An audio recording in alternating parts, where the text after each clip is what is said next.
Hey, I'm back. I haven't posted a video in like 2 years. I had a request for this one. This is kind of a follow-up to the auger style muffler video that I had for the V6 Firebird. After a while, that started rattling, so I actually took it out like years ago now, and I took it out and I put a Glasspack on this thing. So I've got a Glasspack in the center where the catalytic converter used to be, and then this off-brand like V-Power muffler in the back. It's the same one that has been on the car for like 20 years.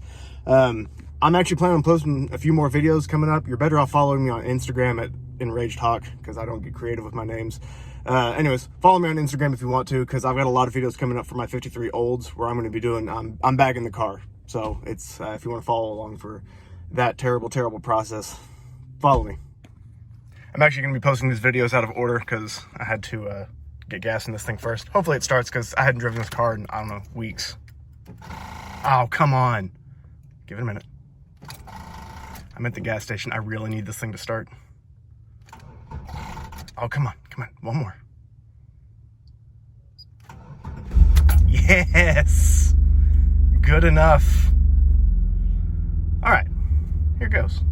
Actually, I'm going to play the other videos in order, then I'll finish this part.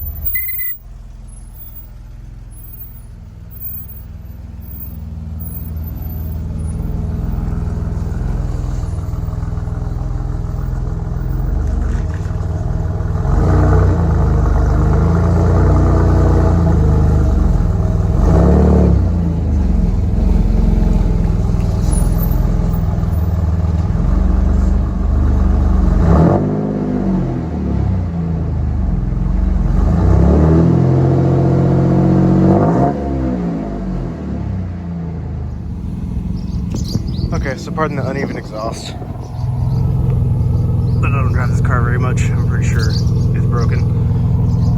Well, the exhaust hangers. Anyways, there's some crappy, I think it's called like V-Power off-brand muffler we put on this car like 20 years ago. A while back, I decided to cut off the catalytic converter because it was rattling so bad.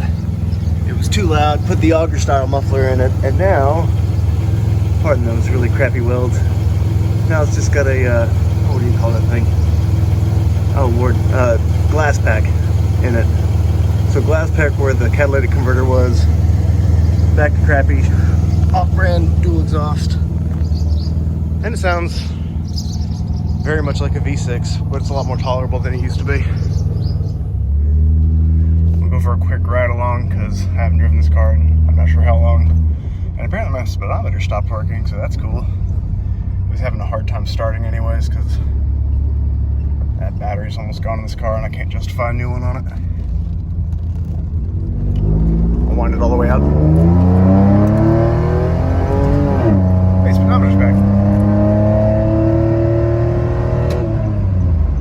This car's great for cruising. I love this Firebird. I've had this thing since high school. I actually gave up my 2004 LS1 Corvette 6-speed, and I kept the V6 automatic because I'm an idiot. But again, in my opinion, this car is prettier. It's a lot slower, but it's prettier. This car also sounds like crap. Looks clear.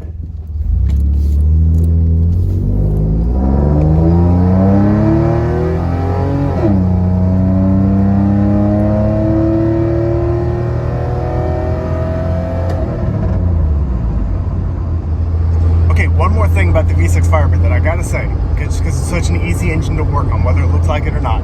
Things are more accessible than you would think. This car sat up for 4 years. Like, I parked it for 4 years because I thought I had a blown head gasket. There was water and oil, everything was mixed.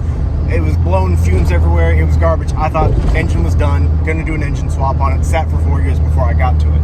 It's just the intake manifold gasket, that's all it is. I swapped the gaskets and like 40 bucks later, and this thing's been running amazing ever since I did that. And that was like, geez, that was like 3 or 4 years ago. So it's a great engine. Like, I know I knock on this car all the time, but this V6 it's like borderline indestructible except for those intake gaskets. So if you got a pickup Firebird V6 Camaro, whatever, cheap, swap those gaskets and you probably have a great running car.